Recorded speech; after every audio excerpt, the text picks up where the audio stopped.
Assalamualaikum warahmatullahi wabarakatuh. Saya Revani Sarismada Pusan, NIM 159, kelompok A4, ingin mempresentasikan tentang anatomi sistem digestifus. Yang pertama ada anatomi dinding abdomen, tentang pembagian lapisan-lapisan dinding abdomen anterior dan posterior. Di sini yang pertama ada lapisan kulit, yang kedua ada lapisan fascia camper, yang ketiga ada lapisan fascia scarpa, dan keempat ada fascia investing superficial, dan yang kelima ada external oblique, dan yang keenam ada fascia investing intermediate, dan yang ketujuh ada lapisan oblique internal, dan yang kedelapan ada lapisan fascia investing deep, dan yang kesembilan ada lapisan abdominis transversus, dan yang 10 ada lapisan fascia transversalis, yang ke-11 ada lapisan extraperitoneal, dan yang ke-12 ada lapisan peritoneum parietal. Selanjutnya di sini ada gambar sistem otot yang ada di abdomen.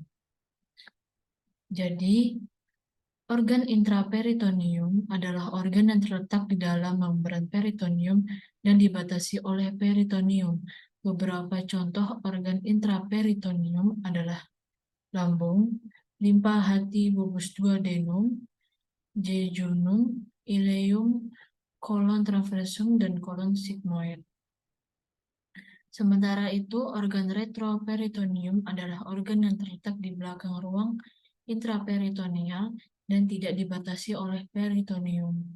Beberapa contoh organ retroperitoneum adalah sisa duodenum cecum dan kolon ascendens, kolon descendens, pankreas, dan ginjal. Selanjutnya ada anatomi rektum anal. Berikut adalah gambar anatomi rektum proprium.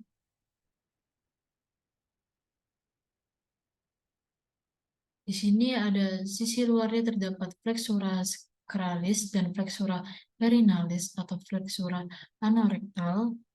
Sisi dalamnya tuning mukosa terdapat lipatan-lipatan transversal yang disebut Prissae transversalis recti Houston. Di bawah lipatan ini, rektum mengalami dilatasi membentuk ampula recti. Zona transisi dari rektum ke kanalis analis ditandai oleh anorectalis atau anorectalis junction. Berikut adalah gambar anatomi kanalis analis meliputi segmen-segmen dari anus, struktur permukaan, dan otot-otot dari kanalis analis. Anal kanal dibagi menjadi 3 segmen. Zona kolumnaris terdiri dari lipatan longitudinal, yaitu kolumna rectalis atau analis morgani, yang dibentuk dari corpus cavernosum. Dan ada Pacten analis adalah epithelium squamous kompleks non-keratinasi yang menimbulkan zona putih di mukosa, itu zona alba. Zona kutanea adalah kulit eksternal dibatasi secara tidak konsisten oleh linea anokutanea. Lalu ada zona hemorrhoidalis adalah tempat yang memungkinkan terjadinya benjolan.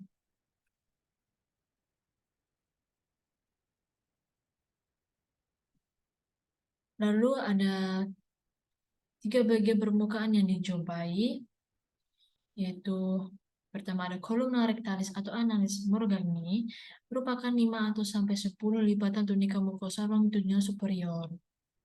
Dan kedua ada valvulae analis, merupakan lipatan mukosa yang menghubungkan tiap 2 kolumna pada bagian caudal.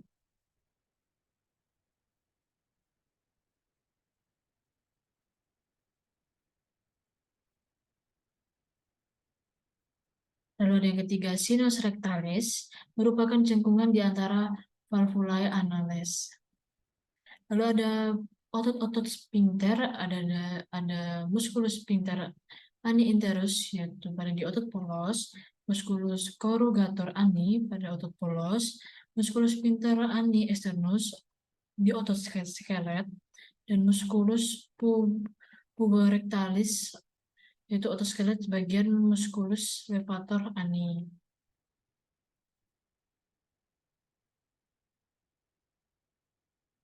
Lalu selanjutnya berikut adalah merupakan gambar neurovaskulasi di bagian rektum dan anus. Vaskularisasi arteriae itu adalah arteri rectalis superior cabang arteri mesenterica inferior. Ada arteri rectalis media cabang arteri liliaca interna. Ada arteri rectalis inferior cabang arteri liliaca interna. Dan ada vena. Ada vena rectalis superior berantomosis dengan vena rectalis media inferior yang akan bermuara menuju ke vena porta hepatis. Pada anal kanal, drainase vena yang terletak di atas linae penignat akan bermuara ke vena porta, sedangkan drainase di bawah linae akan bermuara ke vena cava inferior. Lalu ada inversasi simpatis, ada musculus plamocumbalis. Lalu ada parasimpatis yaitu musculus splanchnici pelvis atau musculus erigentes. Nah, itu bagian kaudal yang mendapat inervasi dari cabang plexus sacralis yaitu nucleus pudendus yang disebut nucleus hemorrhoidalis inferior.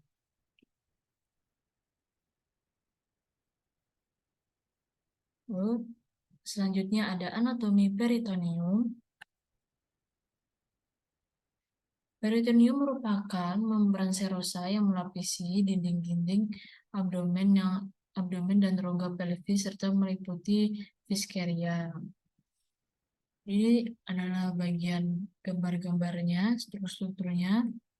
Lanjut, ada organ intraperitoneum dan retroperitoneum. Bagian sini ada retroperitoneal organ dan bagian sini ada intraperitoneal organ. Dan bagian luarnya ada fascia peritoneum dan tengahnya mesenteri dan bagian sini ada parietal peritoneum. Organ intraperitoneum adalah organ yang terletak di dalam membran peritoneum dan dibatasi oleh perineum. Beberapa contoh organ intraperitoneum adalah lambung, limpa, hati, bulbus duodenum, jejunum, ileum, kolon transversum, dan kolon sigmoid. Sementara itu, organ retroperitoneum adalah organ yang terletak di belakang ruang intraperitoneal dan tidak dibatasi oleh peritoneum. Beberapa contoh organ retroperitoneum adalah sisa duodenum, cecum dan kolon ascendens pankreas, dan ginjal. Selanjutnya ada duplicator peritoneum,